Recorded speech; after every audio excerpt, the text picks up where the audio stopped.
बिहार के पटना में देर रात बड़े कारोबारी गोपाल खेमका की गोली मारकर हत्या। गांधी मैदान के पास घर के बाहर घात लगाकर बैठे बदमाशों ने मारी गोली, मौके से हुए फरार। पनास होटल के पास अपार्टमेंट में जाने के लिए कार से उतरते ही गोपाल खेमका पर हुआ हमला। पुलिस के देर से पहुंचने पर भड़का लोगों का गुस्सा। वारदात के बाद मौके पर पहुंचे सांसद पप्पू यादव गोपाल खेमका के परिवार से मिलकर इंसाफ दिलाने का दिया भरोसा। बिहार में सिवान के मलमलिया में दो पक्षों में वर्चस्व के लिए तलवारबाजी, 3 की मौत, 4 लोग गंभीर रूप से घायल।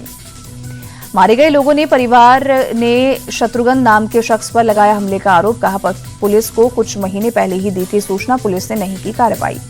सिवान में 3 लोगों की हत्या के बाद नेता प्रतिपक्ष तेजस्वी यादव सरकार पर हमलावर, लिखा अचेत मुख्यमंत्री की अगुवाई में लॉ एंड ऑर्डर ध्वस्त।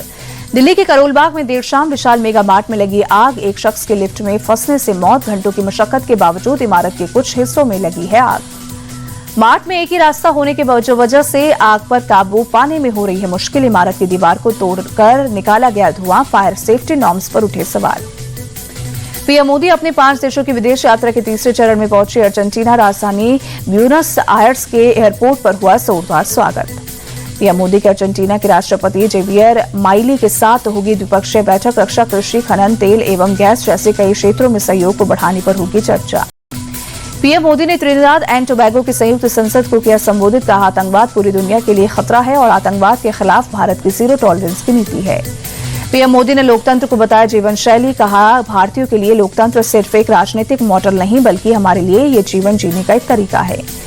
प्रधानमंत्री मोदी को राष्ट्रपति क्रिस्टीन कंगालू ने सर्वोच्च सम्मान the order of the Republic of Trinidad and Tobago से किया सम्मानित। पीएम मोदी ग्लोबल नेतृत्व की वजह से किया गया सम्मानित। पीएम मोदी ने अवार्ड को बताया 140 करोड़ भारतीयों का सम्मान। कहा हमारी साझा संस्कृति और इतिहास को दर्शाता है ये सम्मान।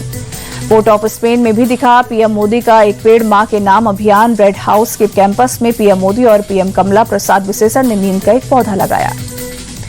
पीएम मोदी और पीएम कमला प्रसाद बिसेसर के बीच हुई द्विपक्षीय बैठक। दोनों देशों के बीच आपसी संबंधों और मजबूत करने के कई अहम मुद्दों पर हुई चर्चा।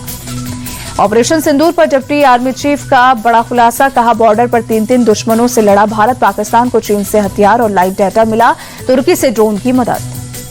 भारत पाकिस्तान युद्ध में अपने हथियारों को लाइव की तरह इस्तेमाल कर रहा था चीन, डिप्टी आर्मी चीफ का बयान। डिप्टी आर्मी चीफ ने युद्ध रोकने के फैसले को बताया मास्टर स्ट्रोक। कहा पाकिस्तान पर जबरदस्त हमले की तैयारी में था भारत, इसी डर से पाकिस्तान ने घुटने टेके। पटना के बापू सभागार में आज आरजेडी राष्ट्रीय परिषद की बैठक। लालू यादव को आधिकारिक तौर पर पार्टी का अध्यक्ष घोषित किया जाएगा। नवनिर्वाचित अध्यक्ष के तौर पर लालू यादव करेंगे पार्टी का खुला अधिवेशन। राजनीतिक, आर्थिक, सामाजिक, विदेश नीति से संबंधित प्रस्तावों पर चर्चा होगी। तेजस्वी यादव के नेतृत्व में चुनाव आयोग से मिला महागठबंधन का डेलीगेशन। बिहार में वोटर लिस्ट रिवीजन को लेकर की शिकायत। तेजस्वी यादव ने वोटर लिस्ट रिवीजन की टाइमिंग पर उठाए सवाल। 25 दिन में 8 करोड़ वोटर्स की समीक्षा पॉसिबल नहीं। बिहार में वोटर लिस्ट के रिवीजन पर बढ़ा घमासान। पप्पू यादव ने हाईकोर्ट का किया रुख। 9 जुलाई को बिहार बंद का ऐलान। प्रशांत किशोर ने भी वोटर लिस्ट की समीक्षा को लेकर जताई चिंता। कहा चुनाव आयोग जो दस्तावेज मांग रहा है वो देना संभव नहीं। सचिन पायलट ने निर्वाचन आयोग पर उठाए सवाल। कहा जल्दबाजी में जो कदम उठाए गए हैं उससे बड़ा संदेह पैदा होता है। बिहार के मंत्री अशोक चौधरी का बयान। कहा विपक्ष अभी से अपनी हार का ठिकरा फोड़ने के लिए मुद्दा ढूंढ रहा है। चिराग पासवान ने थाने में मराठी में बात करने से इनकार करने पर एक दुकान मालिक से मारपीट की घटना की निंदा की। बोले समझ से परे भारतीयों के बीच कितने विभाजन पैदा किए जाएंगे। यूपी के झांसी में बम होने की सूचना के बाद छावनी में तब्दील हुआ रेलवे स्टेशन। दिल्ली से दुर्ग जा रही संपर्क क्रांति एक्सप्रेस में बम होने की मिली थी जानकारी।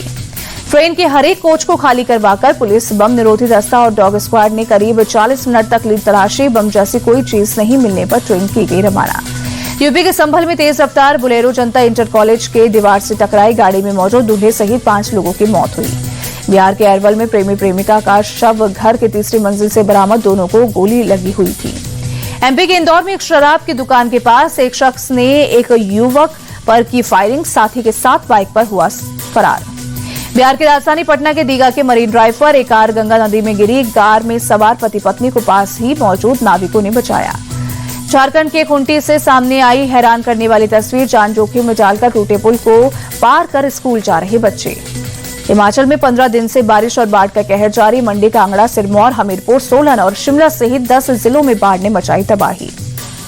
मंडी के सिराज में बादल फटने से भारी तबाही। कई जगहों पर गिरे पेड़, सड़क मार्ग हुए बाधित। मध्य प्रदेश के डिंडौरी में भारी बारिश से नर्मदा नदी का जलस्तर बढ़ा, लोगों को नदी किनारे न जाने की सलाह। मध्य प्रदेश के मंडला में भी भारी बारिश से नर्मदा नदी का जलस्तर बढ़ा, कई इलाकों में बने बाढ़ के हालात। राजस्थान के धौलपुर में भारी बारिश से बिगड़े हालात, शहर के कई इलाकों में पानी भरने से जनजीवन बेहाल। गुजरात के सुरेंद्रनगर में भारी बारिश से जलजमाव, कई इलाकों में पानी में डूबी सड़कें। दिल्ली में बीती शाम हुई भारी बारिश, कई इलाकों में जलजमाव से बढ़ी लोगों की परेशानी। यूक्रेन की राजधानी कीव पर रूस का ड्रोन और मिसाइल से बड़ा हमला, 23 से ज्यादा नागरिक हुए घायल, धमाकों से गूंज उठा कीव का आसमान।